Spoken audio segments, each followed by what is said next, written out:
Our censorship and propaganda video series teaches you how to identify and circumvent censorship and propaganda that cost you time, money, liberty, and sometimes your life, and find the products, services, leaders, and public policy that work better, cost less, and empower you.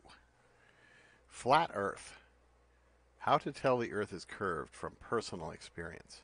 October 2021. In our everyday experience, the Earth appears to be flat. Now, this is often taught in popular science and many science classes as somehow obviously not true. How silly is it that anyone thinks the Earth is flat? Nowadays, we actually have flat Earth videos and promotion on the internet, YouTube, and other places. So how do you tell if the Earth is curved, not flat? From your own personal experience. Actually, it's kind of difficult. The Earth seems flat. In fact, if you look around and you try to see the curvature of the Earth, you don't see it. When I was a kid, I read a book by Carl Sagan, in which, of course, he was ridiculing that anyone would think the Earth was flat by giving various examples that I could never reproduce in my own personal experience. One of these that you would see in popular science books is how the tops of the masts of sailing ships, not a common thing in the modern world, but if they were tall enough, you could actually see them poking up from behind the curvature of the Earth as the ship sailed out of port. And supposedly people actually saw this back like in the 1800s when there were gigantic sailing ships with masts that went up hundreds of feet. Now, I actually grew up in Massachusetts on the coast.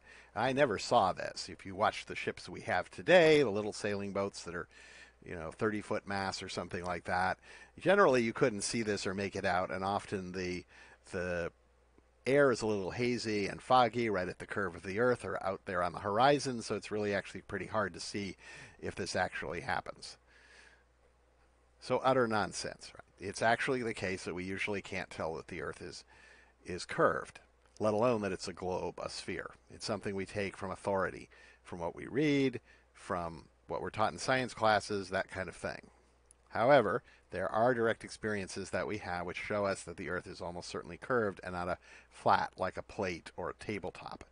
And what is that? If you travel significant distances between time zones, you're seeing phenomena that can only be explained, well, I don't want to say only, but seem most likely to be explained by the curvature of the Earth.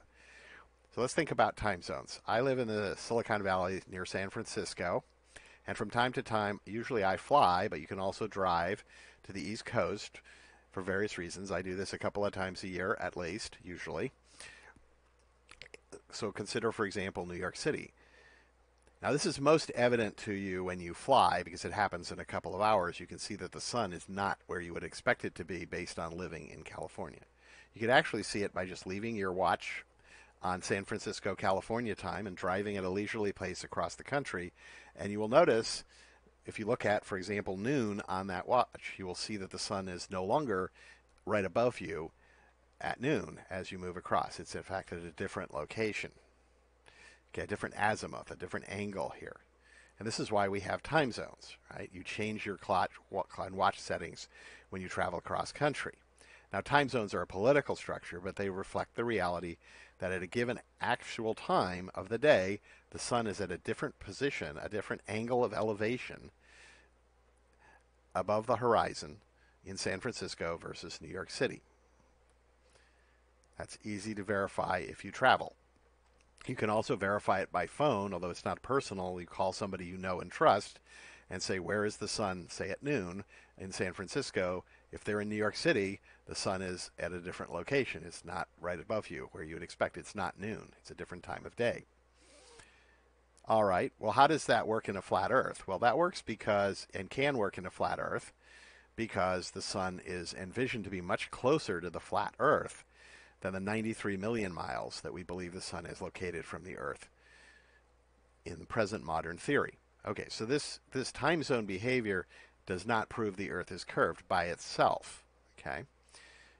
All right, so let's recount that. Time zones and the fact that the sun position, its angle of elevation in the sky, differs as we travel across the country or around the world, does not show us yet that the Earth is curved by itself, but it would indicate on a flat Earth that the sun is much closer, maybe a few thousand miles away instead of 93 million miles away.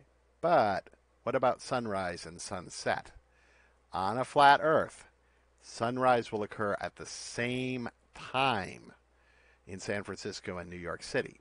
As it moves up into the air and travels over here, though, the angle of elevation will increasingly differ. That's not actually what we see, though. What we actually see is sunrise in New York City is about 3 hours ahead of San Francisco. So when the sun is rising in New York City, it's still dark in San Francisco. That's because the Earth is curved. Now, this is something, if you happen to fly between San Francisco and New York City right around during the time of sunrise or sunset, this can be quite dramatic, and you can actually see something quite remarkable is happening as you fly, because as you travel, you actually travel from daylight to night or night to day. And that is evidence, fairly strong evidence, of the curvature of the Earth. Now, by itself, it does not prove the Earth is a globe. It proves that at large distance scales, there is some sort of curvature or some other very unusual phenomenon occurring. So we have personal experiences if you travel, or if you communicate by phone, for example, with friends and family somewhere else in the world. We have strong personal experience that the Earth on a large scale, over thousands of miles, has a significant curvature. Again, that doesn't by itself mean the Earth is a sphere about 8,000 miles in diameter, although you can sort of infer from the changes and so forth it's probably something like that. Now, in theory, it might be a cylinder, it might have a kind of an odd shape, but it has to have some sort of curvature to explain this behavior, or some other very odd thing that doesn't match with the way we observe light to behave at a small distance scale, right? The sun is some sort of light source that's thousands or millions or whatever, very far away. And so maybe the light is doing something very different from our everyday experience with our lights in our buildings and our flashlights, our cars, etc. That's always a workaround. There's always some weirdo way like that to get around any evidence that a particular belief is wrong. So with appropriate acrobatics, you can somehow salvage the flat Earth. But in fact, we have common everyday experience if you travel over large distances that you can verify in your own personal experience of the curvature of the Earth. So it's very unlikely the Earth is a flat surface, a flat disk, for example, as promoted by flat Earth videos and flat Earth theories today. And you don't have to rely on authority or what the government says or teachers who may not know what they're talking about in some science course, or popularizers of science like Carl Sagan, who, when you actually drill down into them, embellish. Carl Sagan would tell these stories that sound really good, and they have some sort of moral, how you should trust science and not superstition, all that kind of nonsense. But don't worry about Carl Sagan. You can actually verify the curvature of the Earth in your own personal experience. And this illustrates something important. We often have difficulty separating what our personal experience shows from authorities, what we're told, what television news tells us. People, other people who can simply be mistaken or lying or for some other reason are not telling us what's in fact factually true. We should treat our personal experiences with greater confidence. So when someone tells us something like the Earth is flat or it's not flat, instead of just accepting the authority, we should say, well, can we really verify that? Can I actually see that mast of that ship going partway beneath the curve of the Earth? Now, as a kid, I could never find an example of this, even though I lived near the sea. Now, it may happen with very tall masts on old ships in the 1800s, some of which were gigantic, but I would never deal with those. The largest sailing ships that would go in and out of the harbor in the town where I grew up weren't that big. You couldn't tell that this was going to happen. Maybe with a telescope that I didn't have. So it's important for us to think about our personal experiences, and even though something may be like widely repeated, and I'm not giving an example here, but something is widely repeated, everybody seems to believe it's true, but if your experience doesn't really verify it, you should have some doubt. You should wonder, maybe possibly they could all be wrong for some reason. It does happen. Once upon a time, everybody believed the Earth was a flat or almost everybody believed the Earth was flat because that was their direct experience. They had no mechanism. Only people who traveled very far, and they didn't have modern clocks or other ways of realizing that certain things were happening. So it took a lot of time for people to figure out that, oh yeah, we're seeing something when we travel thousands of miles that can be explained if the Earth is curved and not if the Earth is flat. But it was very difficult. So differentiate between personal experiences that you can verify and authorities, what people tell you, what other people believe. This video was produced on October 21st, 2021. Our Censored Search website and service enables you to search censored and shadow banned websites for suppressed information. We offer transparency on what the search ranking algorithms are doing and tools to help you separate fact from disinformation. We offer both a free service for everyone and a paid professional service with full access to our tools and the ability to customize the search algorithms for your needs. Our business model is end-user funded to avoid either direct control or subconscious bias from advertisers.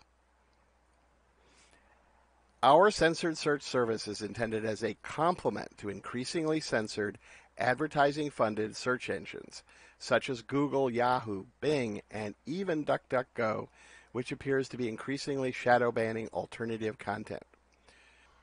We cannot duplicate many useful features of the advertising-funded search engines yet, nor is this needed. Use our search engine for censored and shadow banned content. Get the other side or sides of the story. Remember, there are often more than two sides to a story.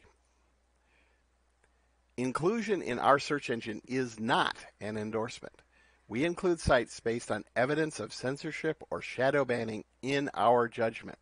We attempt to be neutral and provide tools to our users to evaluate and verify the content without relying on our fallible judgment. There is evidence that powerful interests actively spread disinformation to alternative sites to make identifying suppressed factual information difficult and discredit factual information through guilt by association. We are developing tools to fight these active disinformation tactics. Give us a try at censored-search.com, censored-search.net, or censored-search.org. We welcome constructive feedback. How can we serve you better? Bookmark our site as the censorship is growing by leaps and bounds. You may need us more in the future. Let your friends and colleagues know. You can access more advanced features and support development of a transparent, verifiable search engine that works for you and not giant advertisers such as Big Pharma by becoming a paid subscriber. If you want to support our development work, subscribe now.